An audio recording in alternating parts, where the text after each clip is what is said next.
राधे राधे।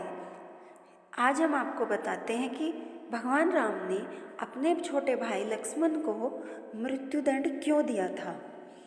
रामायण में वर्णित है कि श्री राम ने न चाहते हुए भी प्राण से अधिक प्रिय अपने लघु भ्राता लक्ष्मण को मृत्युदंड दिया था। आखिर क्यों भगवान राम ने लक्ष्मण को मृत्युदंड दिया था?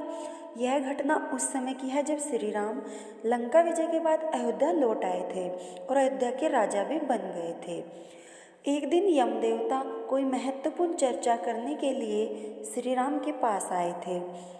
चर्चा प्रारंभ करने से पूर्व उन्होंने भगवान राम से कहा कि आप मुझे वचन दें कि जब मेरे और आपके बीच वार्तालाप होगी, हमारे बीच कोई नहीं आएगा और जो आएगा उसे आप मृत्युदंड देंगे। इसके बाद राम लक्ष्मण को यह कहते हुए द्वारपाल नियुक्त कर देते हैं कि यमदेवता के साथ जब तक उनकी मंत्रणा समाप्त न हो जाए, वे किसी को भी भीतर प्रवेश न दें। लक्ष्मण भाई की आज्ञा मानकर द्वारपाल बनकर खड़े हो जाते हैं। लक्ष्मण को द्वारपाल बने कुछ ही समय गुजरता है कि वहाँ पर ऋषि दुर्वासा का आगमन होता है। जब दुर्वासा ऋषि ने लक्ष्मण से अपने आगमन के बारे में राम को जानकारी देने के लिए कहा, तो लक्ष्मण ने विनम्रता के साथ मना कर दिया।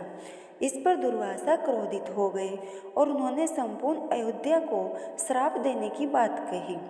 लक्ष्मण ने शीघ्र ही यह निश्चय किया कि उनको स्वयं का बलिदान देना होगा ताकि वो नगरवासियों को ऋषि के श्राप से बचा सके।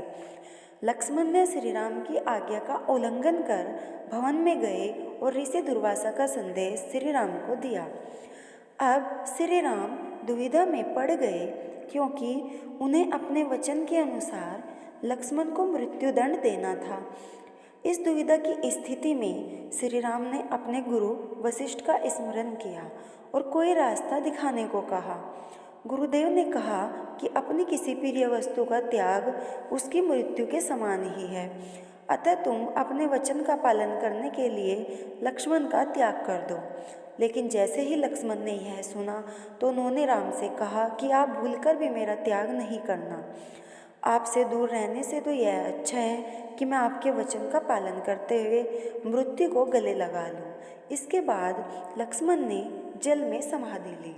तो यह था भगवान राम और लक्ष्मण का भ्राता प्रेम। वैसे एक दूसरी कथा भी इसी बारे में है कि जब भगवान राम को अयोध्या का राजा बने हजारों वर्ष हो चुके थे, तो भगवान ने सोचा कि अब तो उन्हें बहुत वर्ष हो चुके हैं, लेकिन यमदूत उनके प्राण भी नहीं ले सकते थे, क्योंकि भगवान की मर्जी के बिना न तो कोई उन्हें मार सकता था न उनके प्राण ले सकता था। तो यह भी कहा जाता है कि लक्ष्मण के प्राण लेने के लिए यह योजना बनाई गई थी, क्योंकि उनकी इच्छा के अनुसार ही उनके प्राण कोई ले सकता था। तो यह थी भगवान राम और लक्ष्मण की कथा। जय श्री राम।